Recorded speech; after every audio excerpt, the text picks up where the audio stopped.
y luego a un enlace a Facebook. Ahí se van sumando de a poco. Hola, hola. Ya estamos aquí con los Meli. Arrancamos en breve. Hago el enlace a Facebook y ya vamos a arrancar oficialmente. Ahí. Mientras tanto, cuéntenos desde dónde se conectan. Si esta ya es su tercera sesión, la segunda, la primera. Cuéntenos, cuéntenos.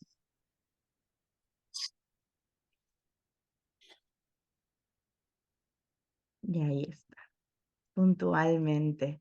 ¿Cómo estamos? Bienvenidas, bienvenidos, bienvenides ya a nuestra tercera sesión de la Cumbre Mundial Empowering the True del ICFJ. Ya está con nosotros la querida Luz Meli Reyes. ¿Qué tal? ¿Cómo estás? Bienvenida. Muchos, muchos cariños, Luz. Por ahí hace frito, se siente el frío. ¿Luz? Es que no, pensé que estaba saludando a otra persona que se llamaba Lu y yo dije, ¿será que está saludando a otra persona? Luz Meli. Es que hay también acá. Acá ya Sí, tengo. sí. ¿Cómo estamos, Luz Meli? Tanto Muy tiempo. bien, muy bien, buenos días, ¿cómo están? Tenemos el sonido desde mi teléfono, así que, pero como voy a estar compartiendo, sí, voy a estar compartiendo la pantalla. Sí, Tengo esta imagen de la computadora, pero la que están viendo es el avatar del teléfono, pero bueno. así es, así es. Qué gusto saber que esta ya es la tercera, la segunda sesión ya para algunos, porque justamente una vez, ya con lo que vamos a hablar hoy, una vez elegida ya la audiencia, pensando cómo llegar a ella en el trabajo que hicimos en la segunda sesión de la semana pasada con Dariela Sosa, obviamente que hay que asegurarse de que el material sea impactante. Y justamente para poder ser impactante, para obviamente que es importante que tu público, el público pueda confiar en ti, ¿no es verdad? Entonces, por eso en esta sesión vamos a aprender a cómo generar confianza, construyendo la credibilidad, justamente con la querida Luz Meli Reyes, cofundadora y directora de Efecto Cocuyo. Acá hay muchos fans de Efecto Cocuyo. Recordemos que Empowering the True es parte del programa Disarming Disinformation, que dirige el Centro Internacional para Periodistas con financiación principal de la Fundación Script Howard. Les recuerdo que al término de esta cumbre, que ya terminamos la próxima semana con la sesión de inteligencia artificial para periodistas, los principales, o sea, todos los participantes tienen, por supuesto, la oportunidad de poder solicitar subvenciones y tutorías para desarrollar proyectos multimedia innovadores que abran nuevos caminos en la difusión de información objetiva. Así es que, como el año pasado tuvimos varias becas, este año también vamos a estar teniendo otras becas. Y bueno, cualquier comentario, cuéntenos de dónde se están conectando. Pueden dejar también sus perfiles. Lo hicimos la semana pasada para seguir en nuestras redes e ir generando esta construcción de redes que ya tiene varios años desde la comunidad del foro. Mi nombre es Desiree Esquivel y bueno, les voy a estar acompañando con la querida Luz Meli. Voy a estar leyendo sus preguntas. Más adelante, si se quedan hasta el final, van a tener la oportunidad de tener la presentación de nuestra querida capacitadora para que puedan tener y puedan tener la oportunidad de revisar y hacer como un refresh de lo que estuvimos dando hoy. Y la grabación, por supuesto, no se preocupen que también lo vamos a estar compartiendo en nuestro canal y publicando, por supuesto, en IJNet Español, donde también ya estamos en vivo. Les voy a compartir el enlace para que también lo hagan ustedes y sigamos con esta conversación. Y sin más, nos quedamos contigo los medios. Bueno, muchísimas gracias por esta invitación. Saludo a todos, veo que hay de todas partes de Latinoamérica. Estoy muy agradecida. Una de las cosas que me parece muy simpática son los usos horarios. Siempre digo que me vuelven locas. Entonces, hoy yo decía a las 16, después veía que era a las 3, después, y digo, bueno, son las 3 mías y sé que son las 4 de algunas personas y la una de otras personas, Y pero noches estamos en otra parte. noche en otras partes, pero bueno, es importante que nos podamos conectar ya de esta manera como se ha hecho habitual. Antes costaba mucho todo este tipo de presentación y ahora, bueno, se ha hecho habitual. Estoy conectada, tengo que decirle que estoy conectada tengo redundancia de conexión, pero ya eso se va a resolver ya para evitar que por cualquier dificultad, pues esperamos la conexión. Como bien lo dijo Desi, muy agradecida Desi por esta iniciativa, por habernos invitado.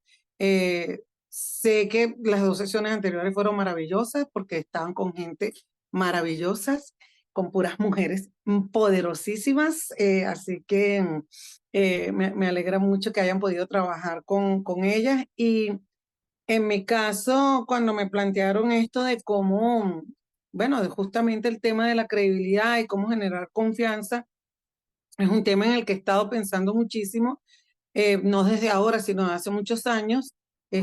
Siempre he hecho broma y digo que soy una adulta contemporánea digitalizada, por no decir que soy generación X, es decir, no soy millennial ni soy Z, y por tanto tengo como bastantes años de profesión, más de 30 años ya en el oficio del periodismo. ¿Y por qué les hago este comentario antes de empezar la presentación? Porque es, cuando hablamos de credibilidad es una construcción y la confianza también es una construcción. Y creo que una de las lecciones que en términos de ejercicio personal, en términos de ejercicio profesional, he aprendido durante todos estos años, es algo así como que me decía mi mamá, muy conservadora, que pues había que cuidar mucho el nombre, ¿no? El nombre de uno. Saben que antes la gente en muchas de nuestras sociedades y todavía, pues el nombre era lo más importante porque estaba asociado con tu palabra. Y yo que soy old fashion, a pesar de ser digitalizada, creo que eso todavía sigue siendo extremadamente importante. De tal manera que saludo a todas y todas, ya creo que ha llegado la mayoría de los que se registraron para dar inicio a esta conversación. Voy a hacer una presentación. La presentación la tengo dividida como en una parte general, que es una provocación y les voy a pedir que hagan un pequeñito ejercicio. Luego voy a explicar lo que creo que está pasando en el contexto mundial y cómo, además de el tema de la crisis de los modelos de negocio, enfrentamos otras crisis y tenemos otros enemigos. Y les voy a contar un poco de Efecto Cocuyo, pues porque soy cofundadora y directora general de este medio nativo digital venezolano. Y luego también les voy a compartir algunas de las prácticas que creo que por lo menos a mí me han servido. Y finalmente, les voy a dejar el secreto del éxito. Pero bueno, eso es al final. Así que voy a empezar a compartir con ustedes. Y Ok, ahí creo que estamos. ya Le tenemos van a acá pantalla completa. Ujú. Voy a empezar lentamente y voy a cerrar aquí esta. Ok, perfecto. Ahí está. Fíjense,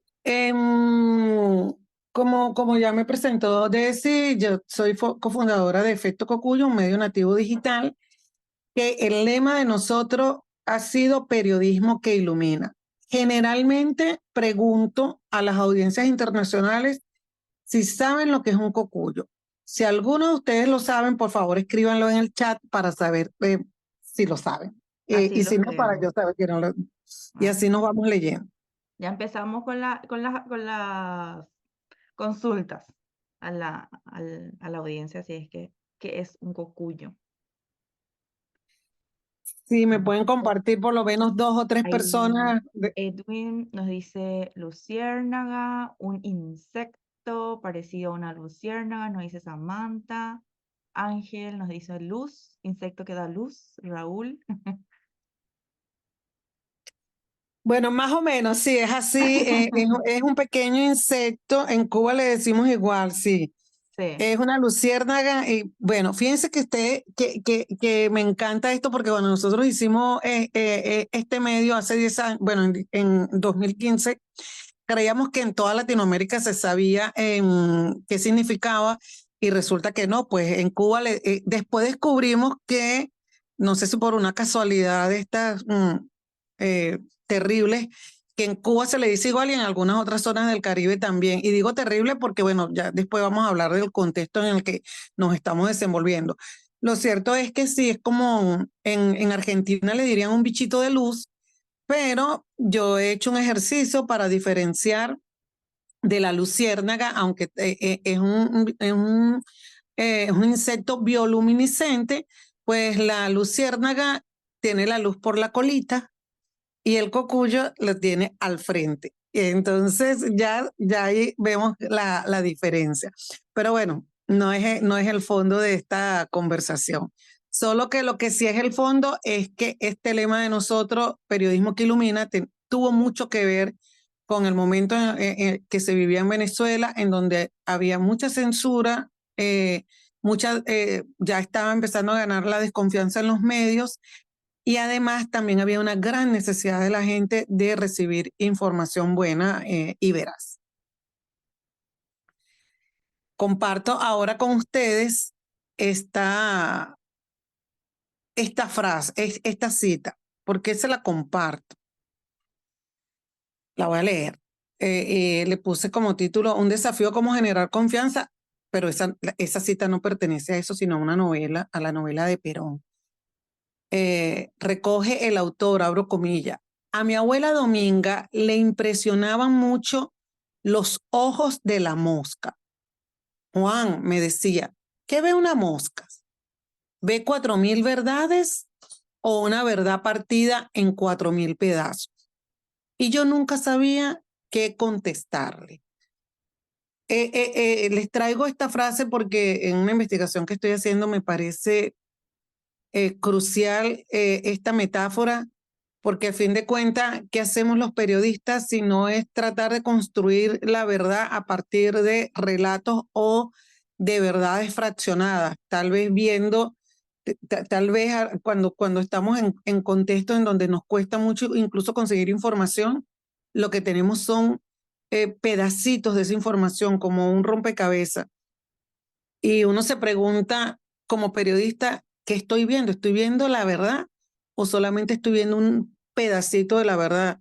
O sea, tengo el ojo como los ojos de una mosca, ¿o qué hago? Y cómo hago para solucionar este problema? Esa es una de las preguntas existenciales que creo que nos toca hacernos ya durante toda la vida, nos los hemos hecho, pero en estos tiempos con avances de tecnología, con inteligencia artificial, con fragmentación de audiencias, con la crisis del modelo de negocio de los medios, pues creo que es muchísimo más necesario tener siempre presente este tipo de cuestionamiento.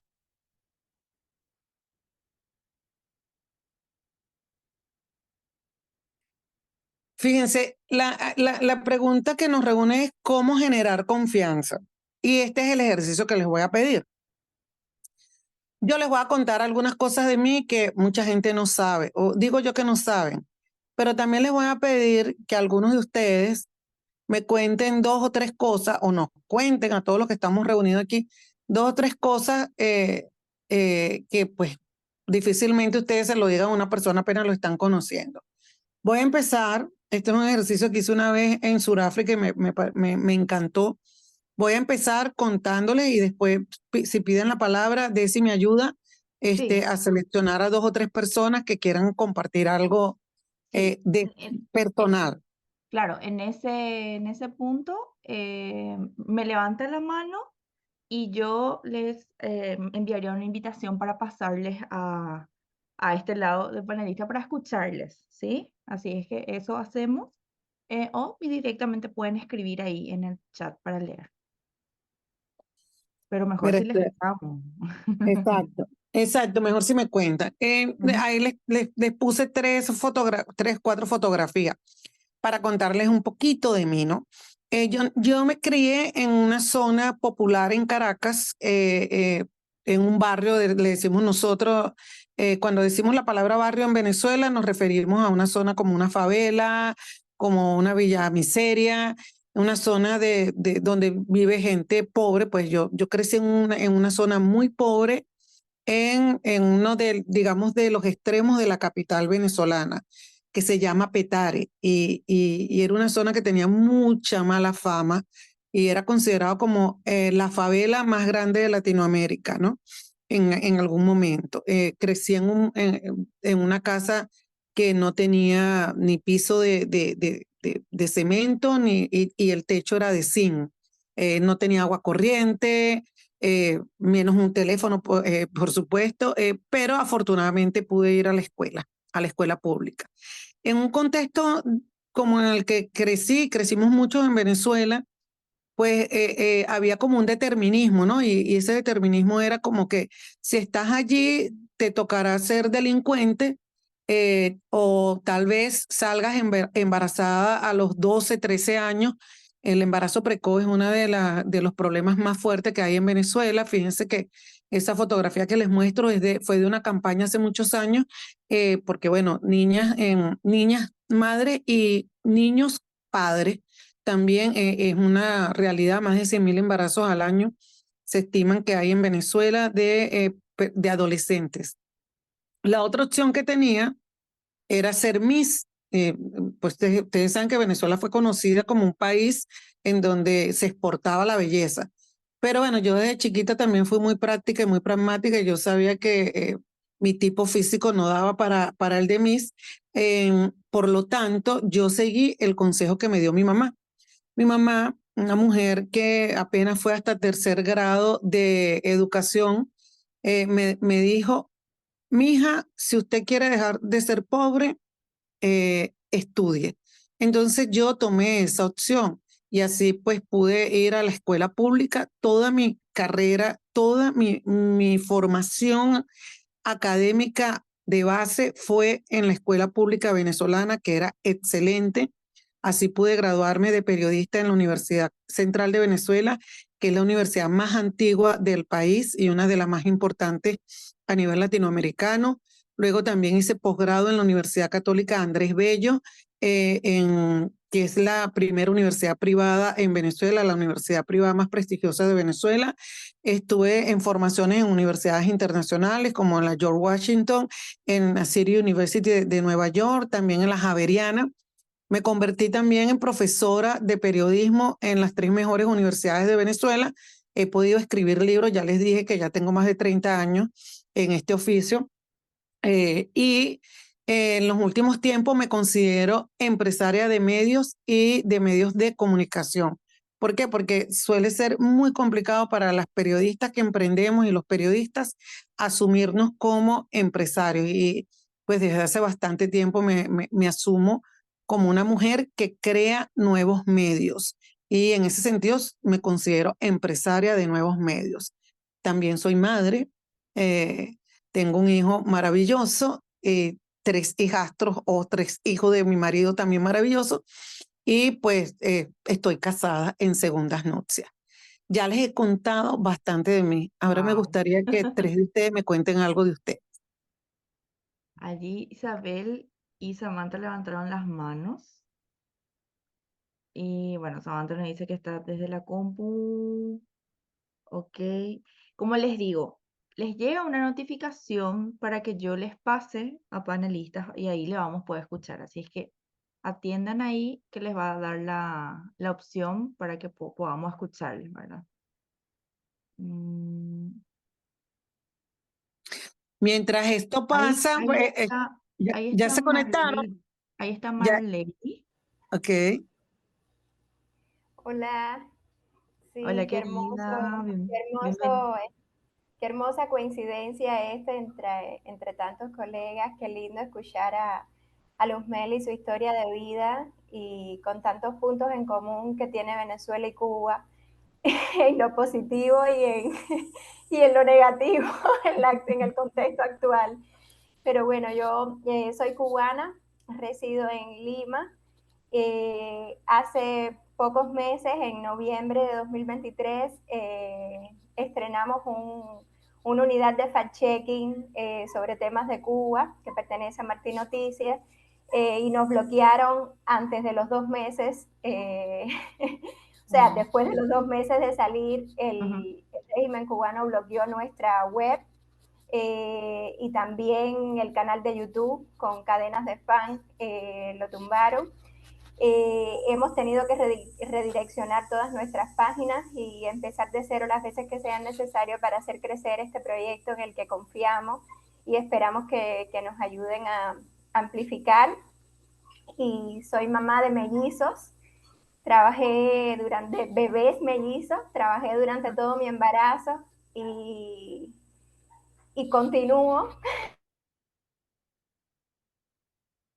con ellos, y es bueno, una nueva etapa de mi vida profesional, ahora desde la especialización con la metodología de las verificaciones, de los explicadores, pero estamos muy entusiasmados, es un equipo muy pequeñito y esperamos aprender de todos y de todas, y Luz Meli es, bueno, un faro para nosotros, y que ese cocuyo y ese periodismo que ilumina nos ampare y sea una sombrilla también para nosotros. Un abrazo inmenso. Qué Un bella, abrazo. cariños, gracias. Qué gusto. Ahí está también Pablo e Isabel, los Sí, cinco. por favor, A ver, para escucharlos. Pablo o Isabel, que quieran compartir.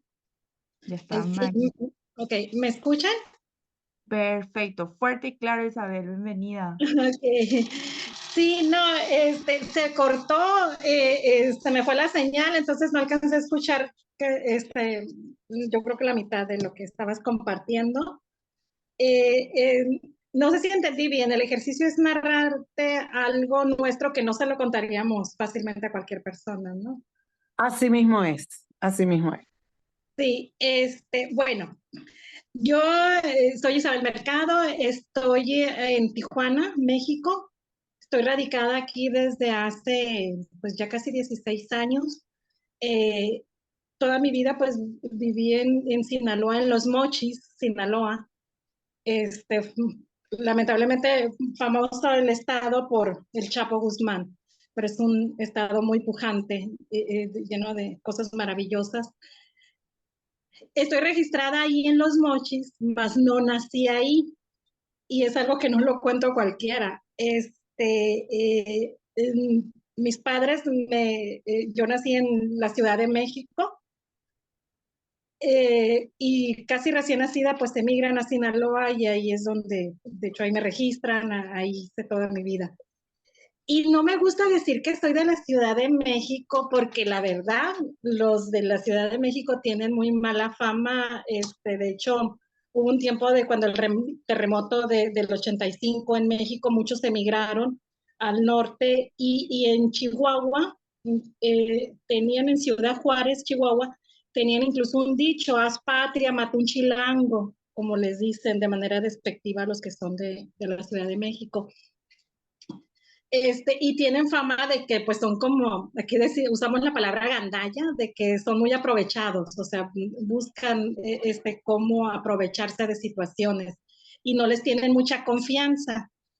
Entonces, la verdad, yo tengo amigos que son de ahí, y los quiero mucho y son lindas personas, no todos, por supuesto no se puede nunca generalizar, pero no sé por qué cuando me presento yo nunca digo esta parte, porque aparte yo no siento ningún arraigo de ese lugar. Pues era lo que les quería compartir. No sé si esté bien con lo que se quería del ejercicio. No hay nada bueno ni malo ahorita. Queda otra persona por compartir. Los Sí, que, si vieron, Pablo. yo les compartí como tres cosas. Pueden compartir tres cosas muy sencillas que ustedes no lo hablen generalmente. Ujú, Si sienten la confianza, por supuesto. ujú. Pablo, Pablo, Listo, buenas tardes con todos. Acá saludos desde Cuenca, en Ecuador. Y bueno, primero felicitando la iniciativa como siempre, y también felicitándote por tu experiencia, tu currículum. La verdad, algo que me impactó y considero muy importante de eso, lo que te ha dicho tu profesor, si no estoy mal, que la educación quiere salir de la pobreza hay que estudiar la educación. Y felicitaciones por tremendo currículum y experiencia.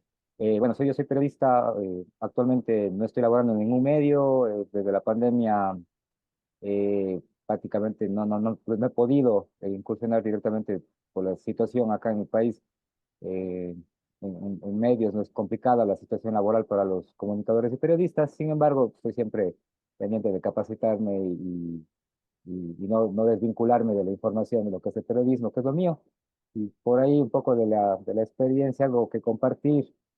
Sí, actualmente estoy recientemente, ¿no? Estuve en una capacitación también para aprender a reparar laptops, computadoras, teléfonos celulares, porque una forma de tener un ingreso adicional es algo, no para sentir vergüenza, no creo, pero no quiere decir que no esté desvinculado de mi carrera, de mi pasión, que es el periodismo, la comunicación. Y creo que a nivel mundial, tras la pandemia, bueno, tantas cosas nos impactaron, hecho delivery, hecho entre otras cosas fuera de lo que es la profesión de uno, pero con estas capacitaciones y con lo que estoy aprendiendo ahora y cada día este año, incluso en la segunda clase, en la clase anterior, ya hablaba les compartí un poco de mi proyecto de medio que quiero realizar y este año quiero hacerles algo que me interesaría ya también para ser como tú, un empresario, tener los medios y tener mi propio medio y aparte hacer estas otras cosas, ¿no? Tengo como 16 años de experiencia más o menos, he hecho periodismo escrito, he hecho relaciones públicas, he hecho también trabajos privados, como les digo, otras cosas. Actualmente hasta aprendí a reparar computadoras celulares, en la parte técnica un poco hábil también soy en eso y estoy aquí para continuar aprendiendo y un gusto compartir con todos. Bueno, muchísimas gracias a ustedes por compartir. Yo le puse este ejercicio porque este es un ejercicio de confianza, Y, que es lo más y complicado no, de hacer. y perdón, Luzmeli, y es tan difícil abrirnos, porque lo que vos hablas o lo que vos compartís de vos también implica un montón no solamente de esfuerzo, sino también trabajo de transparencia, un montón de cosas que suman. Y nada, quería nomás agradecer a quienes se animaron a hablarlo y también lo que compartieron en el chat. Es una maravilla el chat, Luzmeli, todo lo que están ahí dejando es increíble. Como decíamos en las semanas pasadas, vale oro el chat porque comparten bastante y también muchos de sus proyectos y muchas de sus iniciativas que están trabajando, ¿verdad? Y yo creo que a más de alguno le habrá hecho pensar, ¿verdad? ¿Qué cosas no conté o qué cosas de por ahí no lo estoy compartiendo mucho? Nada, Luzmeli, me encantó este ejercicio. Creo que lo voy a replicar en otro espacio, me encanta. Bueno, muchísimas gracias. Este ejercicio, por cierto, lo aprendí en un taller con personas de África y me pareció hermosísimo porque muchas veces nosotros hablamos de que tenemos que tener la confianza de las audiencias, del público, pero nosotros no somos capaces de confiar unos a otros y nos cuesta, pues, porque la confianza, como les pongo acá, no se decreta, sino que se construyen los espacios de confianza. Porque cuando yo comparto algo mío que es muy personal, y ustedes van a ver que cuando les toca compartir algo personal, generalmente nos desviamos y contamos nuestra carrera, cómo nos ha ido muy bien o cómo nos ha ido muy mal y cuál es nuestro currículum. En vez de contar algo, contamos nuestro currículum y es normal, pues porque a lo mejor no tenemos el espacio ya va, déjenme que se me fue acá, que no tenemos el espacio de la confianza no se decreta, la confianza se construye y se construyen espacios de confianza. Por eso agradezco a quienes tomaron la palabra, que lo hayan hecho y los invito a que en espacios pequeños pues puedan hacer algún tipo de ejercicio donde veamos cómo construir confianza dentro de nuestros propios equipos y también eso nos ayuda a entender un poco qué nos puede estar pidiendo la gente. ¿Y por qué hago también este ejercicio? Porque muchas veces parte de la credibilidad de un periodista tiene que ver con el hecho de la confianza que le puede generar a una comunidad, lo que dice, cómo lo dice, cuándo lo dice y sobre todo algo que tal vez en algunos casos algunos se han perdido, que es la reserva de la fuente, que yo vengo del periodismo de investigación y para nosotros eso es fundamental, ¿no? Que el periodista cuide muchísimo a su fuente. Y cuando hablo de fuente, no solamente hablo de fuente confidencial, sino a tu fuente en una comunidad, por ejemplo. Entonces, como la confianza no se decreta, sino que se construye, pues la invitación es a eso, pues a pensarnos en esos ejercicios de confianza y cómo lo podemos hacer. Aquí dice alguien que le pediría a Desiree que te comparte el caso de Britney Spears y USA Today, cómo este último tiene la confianza del público porque se reconoce como un ser humano falible. En cambio, los fact-checkers de USA Today no quisieron reconocer el error garrafal que cometieron con el caso de Britney. Excelente esta participación. Vamos a llegar allí porque es parte también de los ejercicios de transparencia y de reconocimiento de cuando nos equivocamos. Muchísimas gracias por compartir esto. Voy a pasar a esta parte que no es personal. Fíjense, voy a hablar un poco del contexto en el que nos estamos desenvolviendo. Muchos de ustedes ya lo están viviendo por los países donde están. Nosotros vivimos en un contexto en donde no solamente tenemos el problema del modelo de negocio, tenemos problema incluso del agotamiento o lo que llaman la fatiga noticiosa, tenemos el problema de la falta de credibilidad, y también que somos blanco de ataques por liderazgos que, bueno, yo los encajo en la categoría de liderazgos autoritarios, estos populismos autoritarios. Y les traigo un ejemplo que no es de mi país, sino son tres ejemplos de gobernantes. Bukele, Donald Trump y López Obrador, para quienes la prensa y los periodistas se han convertido en sus enemigos y los señalan. Nosotros en Venezuela solemos decir que venimos del futuro porque, bueno, eso lo vivimos ya hace más de 25 años y eso es una tendencia que vemos que se ha establecido en la región, no solo en la región, en otras partes.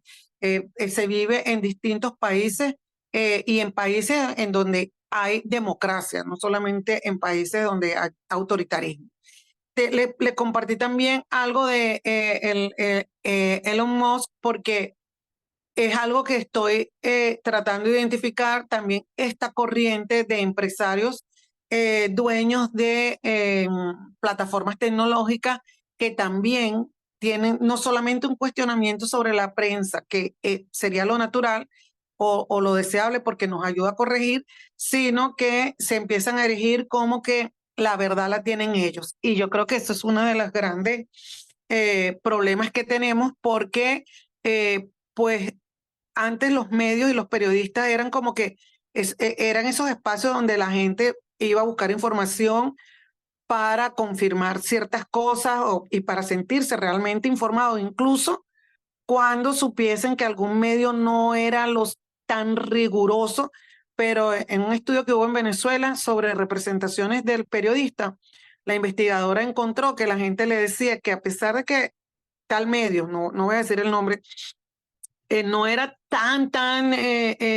era un poco amarillista, pues preferían estar medio informado a no tener información. Eso era hace 20 años en contexto de donde había medios impresos en toda nuestra región y en Venezuela era un segmento del mercado de medios bastante grande.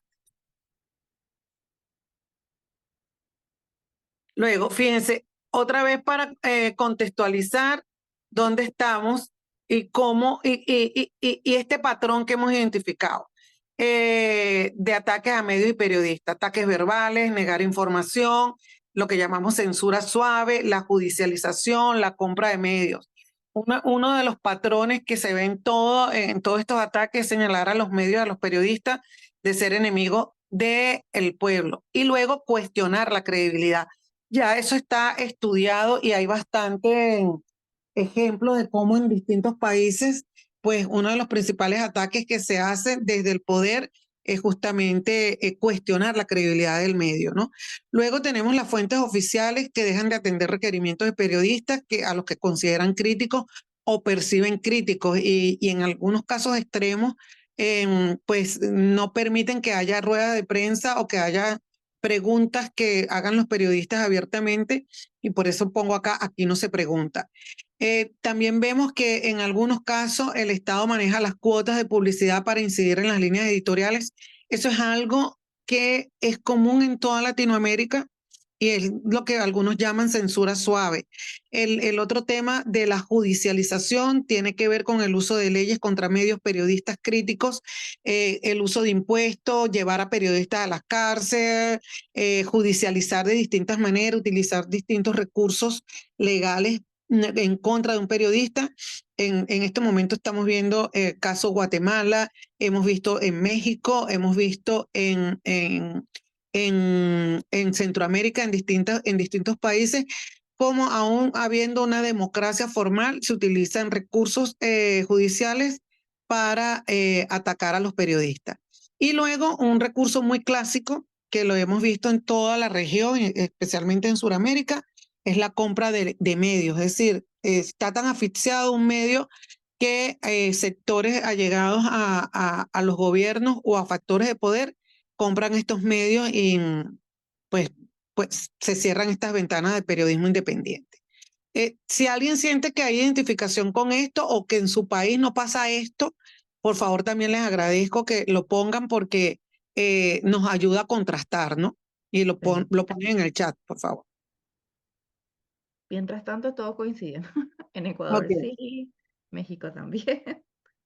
Bueno, fíjense ustedes aquí, ya que me retrasé aquí un poquitito, vamos. ¿Por qué pasa todo esto? Es una de las preguntas que que nos hacemos, ¿no? Ya nosotros no solamente tenemos este tema del problema del modelo de negocio, sino algo que a veces echamos broma y decimos el futuro no es lo que era, ¿no? Una contradicción. Pero tenemos varias cosas, varios factores que nos influyen. La disrupción tecnológica, es decir, se rompió aquella especie de barrera que había entre la plataforma informativa, por ejemplo, un periódico impreso, una televisora o una emisora de radio. Eso se rompió con la disrupción tecnológica y pasamos a tener la figura de los prosumers, que eran productores y consumidores de información, hasta tener ahorita un modelo más o menos de productores, generadores de contenido, en los cuales la rigurosidad muchas veces que tienen que ver con elementos que o se aprenden en la universidad o se aprenden en la práctica periodística profesional, pues no necesariamente lo tiene todo aquel que incluso tiene llegada y que tiene audiencia en distintos medios digitales, ¿no? Luego, la crisis en los modelos de negocio de los medios, ya eso lo sabemos, lo estamos viviendo, hemos hecho decenas, centenares, no digo miles porque no quiero exagerar, de experimentos y todavía no se encuentra un modelo de negocio replicable. Porque esto es importante, porque esto, aunque se han abierto las posibilidades de que se hagan muchos experimentos, al no haber la institucionalidad de el medio como ocurría antes, o al haber muy pocos en general en nuestros países, pues también vamos perdiendo el espacio de referencia en donde se suponía que quien escribía o quien estaba en un programa de televisión o en un programa de radio ya incluso había pasado una criba y había sido seleccionado por la calidad, perdón, de su trabajo. Eso ya sabemos que no existe. O no es, digamos, uniforme en toda la región. El cambio generacional, cuando yo les bromeaba que soy de la generación X, pues ya nosotros sabemos que hay unos cambios generacionales y estos cambios generacionales que se han dado en el marco de todos estos avances tecnológicos también implican cambios en los rituales de consumo de información. Por ejemplo, no sé si aquí hay personas de 40, 45 años en la audiencia, si lo hay, lo anotan allí, pues antes Estamos leíamos, presentes. sí, presente. Estamos presentes. Así, estamos presentes. Uno leía el periódico, por lo menos en Venezuela, generalmente los domingos, escuchabas algún programa de opinión muy fuerte o muy temprano en la mañana o en la noche, o sea, habían unos rituales de consumo de información y habían unos liderazgos de opinión que se habían conformado a través del tiempo en los distintos medios. Entonces, pues seguramente ustedes tendrán en sus respectivos países algún liderazgo de estos que decía algo en un medio y todo el mundo le creía. Si eso es así y les viene a la memoria, también los invito a que lo escriban en el chat. Bueno, esto ya sabemos que no es así. También creo que hay algo que tiene que ver con las consecuencias de la pandemia. Es decir, así como nosotros hoy estamos haciendo esta reunión, que tal vez hace 4 años era como complicado o era difícil uno ir a un evento y decir, bueno, no voy al evento, me conecto por vía virtual, era un poquito complicado, pues ya eso no es así. Entonces tenemos redacciones que ya no conviven juntas, tenemos gente que trabaja y no se ve, o sea, tenemos mucha gente que hace teletrabajo y en términos de cobertura informativa, creo que eso es muchísimo, eso debe haber crecido muchísimo. Luego tenemos todo lo que incluso nos reúne en esta serie, que tiene que ver con el auge de la desinformación y la estabilización de los sistemas de desinformación, que ya ustedes cuando Laura habló lo llegaron a ver, pues cómo esto se ha instalado ya en las dinámicas de consumo de contenido y cómo ha sido declarada la desinformación como uno de los problemas más graves según el foro de Davos, ¿no? Yo incluyo entre todos estos problemas que tenemos o todos estos retos y desafíos, pues los retos a la democracia. Es decir, en nuestros países, me voy a quedar aquí, en los países americanos, inclusive en Estados Unidos, tenemos muchísimos retos a la democracia y uno de esos retos tiene que ver con la llegada de estos liderazgos que aprovechando la disrupción tecnológica y aprovechando esa ruptura que ha habido también de lo que llamaban los gatekeepers de las instituciones, pues saltan de los partidos políticos a establecer una relación más directa con los votantes. Y digo votantes porque estos liderazgos generalmente no lo asumen como ciudadanos, sino simplemente ven la posibilidad de que estas personas, tal vez satisfaciendo algunas necesidades que se tienen, pues voten por este tipo de liderazgo. Todo esto creo que nos da un marco de pues, los retos y desafíos que tenemos quienes seguimos insistiendo en el ejercicio del periodismo. Ahora les voy a contar un poquito de cómo nacimos y por qué nacimos. ¿Y por qué se los voy a contar?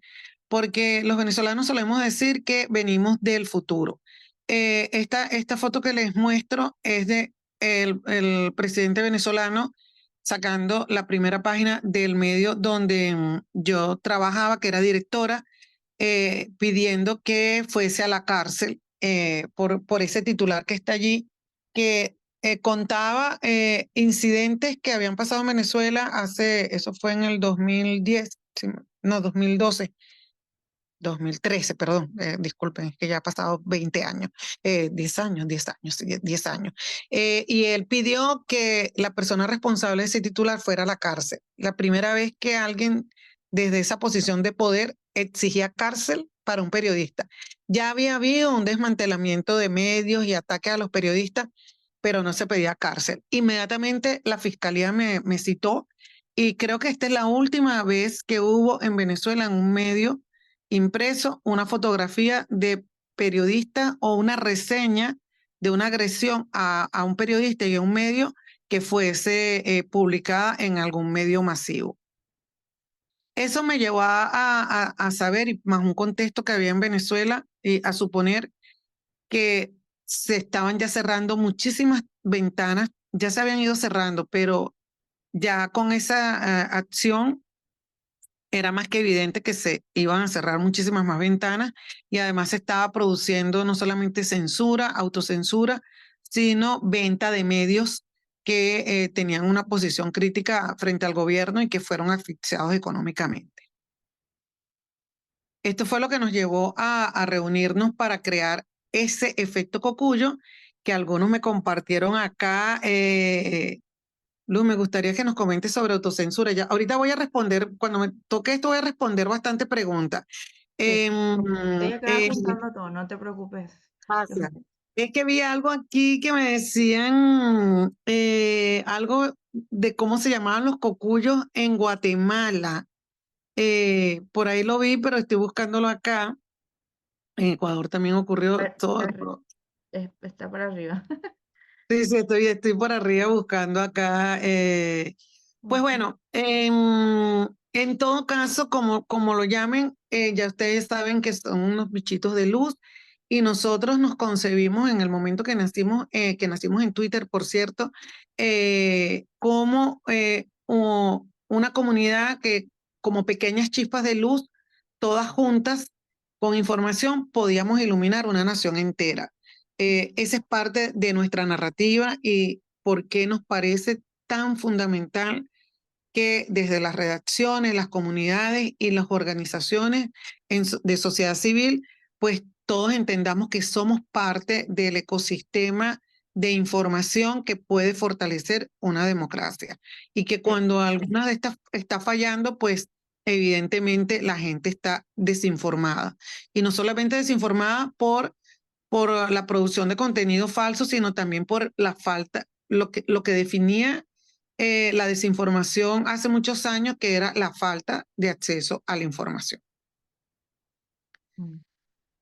Ahí te copié el último, Luzmeli, que era lo que decía nuestra colega de Guatemala. Ok, la colega de Guatemala decía que se llama ok, Sí, Ensuro. Bueno, gracias por todos sus comentarios. Cualquier cosa lo vamos poniendo allí porque sé que no puedo subir y bajar. tranqui. Fíjense, cuando nosotros nacimos, ¿cómo nos concebimos? Todas veníamos de estar en los medios más grandes de Venezuela. Y nosotros, digamos que concebimos Efecto Cocuyo como un espacio para abonar y cosechar.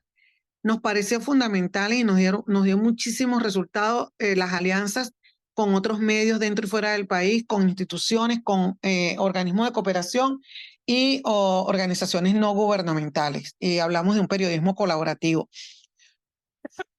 Perdón. Luego hablamos, perdón, de la cercanía con la gente. Se crearon encuentros Cocuyo, se creó algo. Pues, ¿tenés agua ahí, Luzmeli, verdad? Sí, sí, Igual, tengo agua. dale.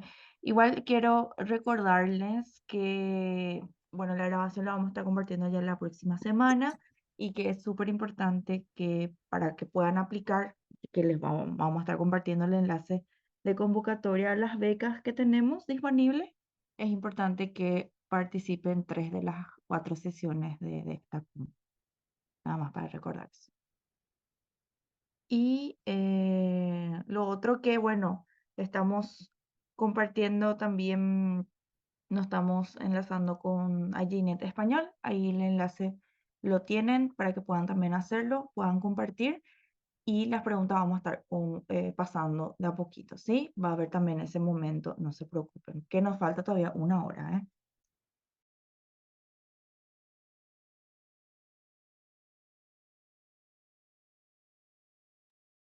Luz, Meli.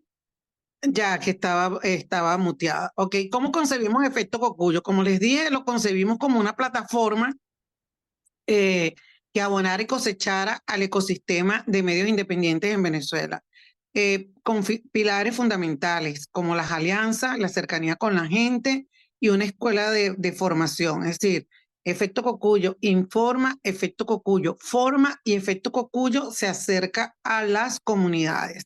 De hecho, nosotros, nuestro primer gran acto público lo hicimos en esa comunidad de la que les hablé al inicio, de donde yo había crecido, Petare, una zona popular, que nos fuimos a esa zona a decirle a la gente que queríamos seguir haciendo periodismo.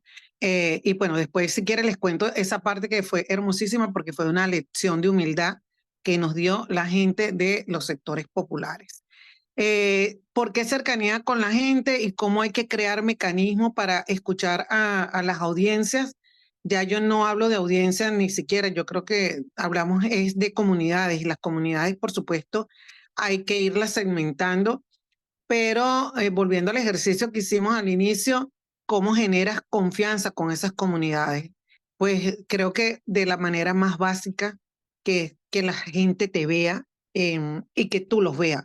O sea, ese es uno de los mecanismos tan sencillos como el cara a cara, para que la gente pueda identificar quién es la persona que le está hablando, quién es la persona a quien está leyendo, si todavía hay gente que lee medios impresos, o quién es la persona que toma la fotografía, o quién es la persona que hace el video.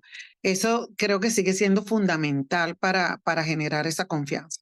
Creamos una actividad que se llama Cocuyo con Guayoyo, y perdonen la cacofonía, pero es que nosotros tenemos muchas palabras que vienen de lenguas indígenas y suenan así. Guayoyo es un café, en Venezuela tomamos mucho café, muy buen café por cierto, pero el guayoyo es un café como un café suave que hacemos y que apenas llega alguien a la casa lo invitamos a tomarse un guayoyo, o uno va a una casa y alguien te invita a tomarte un guayoyo, o incluso en la tarde cuando ya no puedes tomarte un café tan fuerte, pues tú te sientas con algún compañero o compañera a tomarte un guayoyo. Entonces nosotros hicimos esta actividad, diseñamos y generamos la metodología para esta actividad como una forma de acercarnos a las comunidades y escuchar lo que las comunidades tenían que decirnos. Y por supuesto está la escuela de formación, porque nos parece fundamental seguir siendo un semillero de periodistas. En este momento, esto es una cuña, estamos haciendo la escuela Cocuyo 2024 sobre desinformación, por cierto, y cobertura electoral, ya que se supone que tendremos elecciones el 28 de julio. Digo se supone, pero no voy a ahondar en eso. Bueno, luego que nosotros les quiero presentar a las autoras de esta belleza, ¿verdad?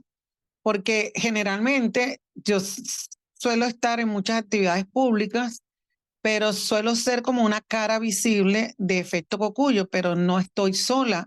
Y el corazón de nuestro equipo son estas mujeres que me acompañan. La voy a leer de derecha, desde la morena a la rubia. En uno de los extremos está Desiree Gómez, quien es experta en todo lo que es en estrategia, en diseño, en diseño corporativo, en todo lo que tiene que ver con esas cosas duras de negocio que muchas veces a los periodistas no nos gustan, pues ella es experta en eso, y actualmente es la líder de proyecto de dos proyectos que tenemos en la Escuela Cocuyo. Luego tenemos a Josefina Rullero.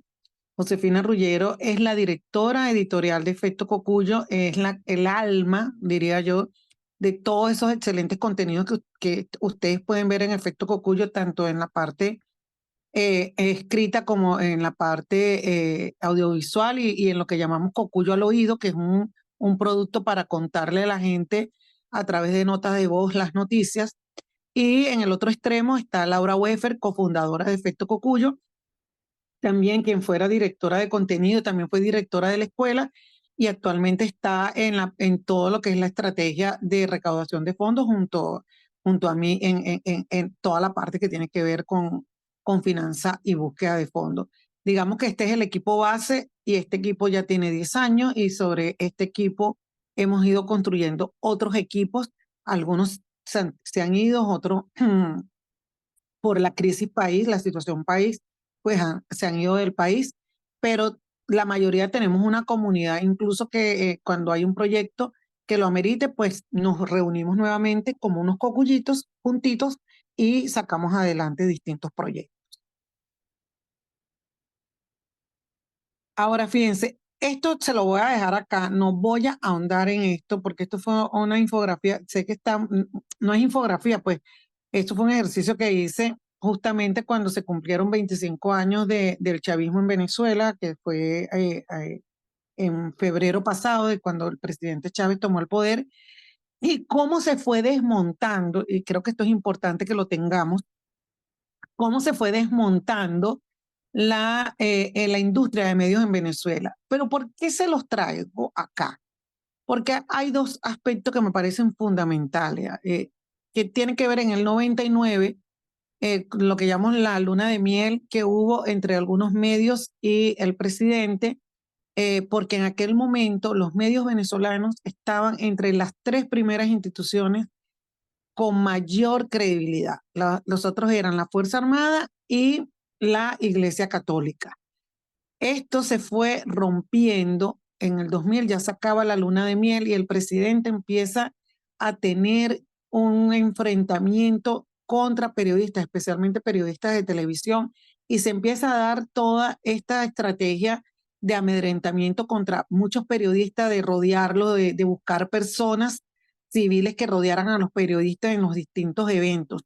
Al final, fíjense que llegamos al 2019-2024 con una industria de medios desmantelada, con los medios independientes en la situación en la que estamos y con un autoritarismo cerrado, porque ya no es ni siquiera en los términos de ciencia política decía un autoritarismo competitivo, sino que bueno, ya estamos más cerca, lamentándolo mucho, porque sé lo que eso duele de Nicaragua y Cuba, que de otros países que pues todavía son democracias, aunque tienen relaciones muy conflictivas con los periodistas y con los medios. Pero esto es, les digo, después se lo llevan porque esto ya nosotros sabemos que es un patrón y que hay todas esas recetas, bloqueo, compra de medios, todas esas recetas de, digamos, esos ingredientes para cuestionar a la prensa y a los medios están allí y cualquier liderazgo lo puede utilizar. Ahora, el otro punto que sí me gustaría destacar acá fue que en el 2016 se da lo que en Venezuela se conoció como la primavera de los medios digitales. Entre 2015, 2014, 2015 y 2016 surgieron una gran cantidad de medios en Venezuela, muchos medios de nicho, además con una característica bien interesante, que fueron hechos por periodistas. Es decir, no venían de ser iniciativa de empresarios tradicionales de medios. Y esto creo que ha hecho, ha permitido que se transfiriera un poco esa credibilidad de mucha gente, que mucha gente tenía por los periodistas que seguían en algún medio, pues a esos medios también. Y me parece que esto es importante como experiencia a destacar. Ahora vamos con esta otra parte. Fíjense que viene, esto se lo puse como un rompecabezas, ¿verdad? Hay 4 elementos que me parecen fundamentales y que ha sido parte del aprendizaje que hemos tenido en esta construcción de comunidades y de confianza. Uno es algo básico, algo fundamental, que es la veracidad de la información. Como les comentaba, soy un poquito old fashion, ¿verdad? Vengo de esta escuela muy tradicional del periodismo, no solamente muy riguroso, sino también hasta muy formal, incluso que, aunque nos hemos tenido que reinventar muchísimo, pero sí todavía creemos mucho en ciertas formalidades, ¿no? Y la veracidad de la información es algo que nunca pasa de moda. Y la veracidad de la información tiene que ver con el ejercicio profesional del periodismo. No estoy diciendo que cualquier otra persona no puede difundir información, pero si la va a hacer, tiene que utilizar las herramientas que da el ejercicio profesional del periodismo para que esa información no solamente sea veraz, sino que esté bien diseñada y bien escrita y bien producida. Luego hay una función que tiene que ver con las funciones clásicas de los medios de comunicación en un sistema democrático, que es la función de Contraloría. Fíjense que esta función de Contraloría se parece mucho a la función de Contraloría que tienen los poderes legislativos en las democracias. Es decir, muchas veces la gente, sobre todo cuando hay democracias debilitadas, pues empiezan a cuestionar a los poderes y entre eso al poder legislativo, y no se entiende el rol de la división de poderes. Una de las funciones de los poderes legislativos es justamente la función de Contraloría. Y esa función también la pueden cumplir los medios de comunicación cuando aplican la rigurosidad, cuando hacen investigación, cuando constatan situaciones, cuando son testigos y permiten hacer cobertura de hechos que ocurren que seguramente cualquier otra persona no pudiera hacerlo porque no está o no tiene las herramientas, no está en el sitio o no tiene las herramientas para hacerlo. Hay otro tema que es un tema polémico que tiene que ver con la transparencia y la rendición de cuentas. Generalmente la pregunta que se hace siempre pues bueno, ¿a quién le rinden cuentas los medios, no?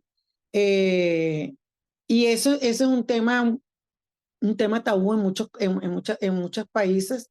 En el nuestro es un tema tabú por la persecución que hay en términos de financiamiento y el uso de financiamientos de cooperación internacional o de organizaciones que funcionan en cualquier otro país, pues en Venezuela, en Nicaragua, en Cuba, y estoy segura que en algún otro país hay limitaciones para acceder a esos fondos y hay una criminalización en el uso de esos fondos.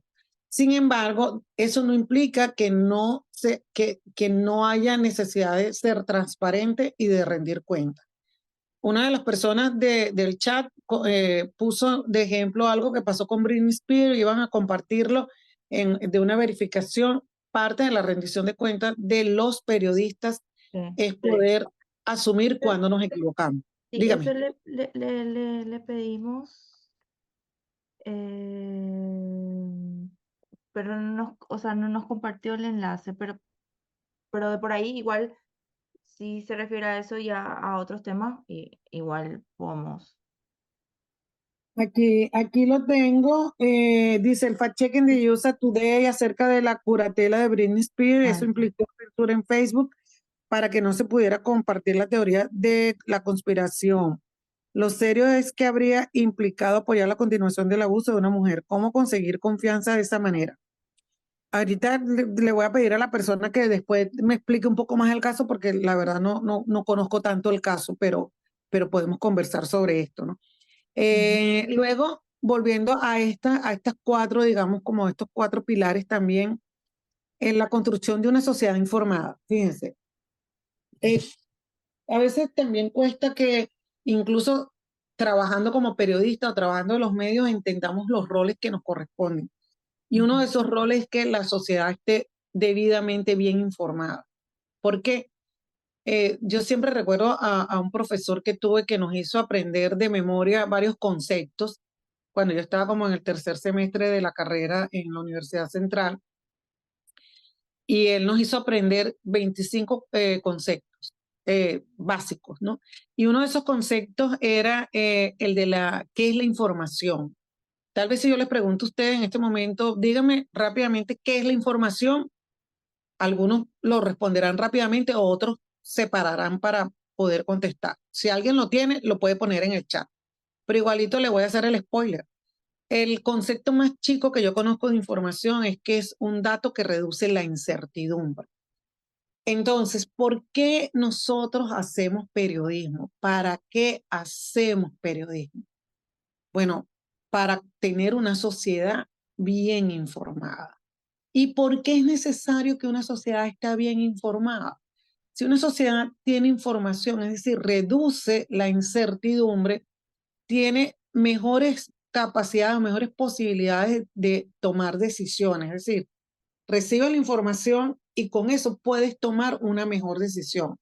Un ejemplo muy sencillo es los fines de semana, la gente que está de viaje, por ejemplo, voy a poner este ejemplo, en Nueva York, saben que el metro, que es el sistema de verdad por el que uno anda todo el tiempo allí, funciona muy bien, pero los fines de semana son un desastre, ¿verdad? Si tú no tienes la información de los cambios de ruta, pues no vas a poder tomar la decisión de cómo vas a llegar del punto A al punto B. Y esto que es un ejemplo tan sencillo nos pasa en todos los otros aspectos de la sociedad. Nos pasa cuando vamos a una elección, nos pasa cuando tenemos que decidir si nos vacunamos o no nos vacunamos, nos pasa cuando tenemos que decidir si compramos o no compramos algún bien en determinado momento, y nos va pasando en todos los aspectos de la vida. Por supuesto, hay decisiones que tienen que ver mucho con el ámbito privado, pero las decisiones que tienen que ver con el ámbito público, pues ahí intervienen los medios y los periodistas para poder ofrecer la mejor información para que la gente pueda tomar las mejores decisiones. Eso es prácticamente lo tradicional. Pero ya les he contado el momento en el que estamos, en el momento en el que estamos, en donde hay una disrupción tecnológica, donde hay desinformación y donde hay una cantidad de producción de contenidos que en algunos casos no pasa por la rigurosidad de verificación. Y la rigurosidad de la verificación es simplemente checar que lo que se está diciendo es verdad y no es lo que uno más o menos se imaginó, ¿no? Eso para nosotros los periodistas es, digamos, no es asombroso, es la práctica cotidiana, pero lo que sí es asombroso es que como mucha gente puede tener la posibilidad de producir contenidos, ellos no, muchas veces no saben eso. Eso lo sabemos quienes nos hemos dedicado a este oficio de manera continua y profesionalizada, digamos. Sugerencias que para mí son fundamentales y que no pasan de moda nunca. La integridad.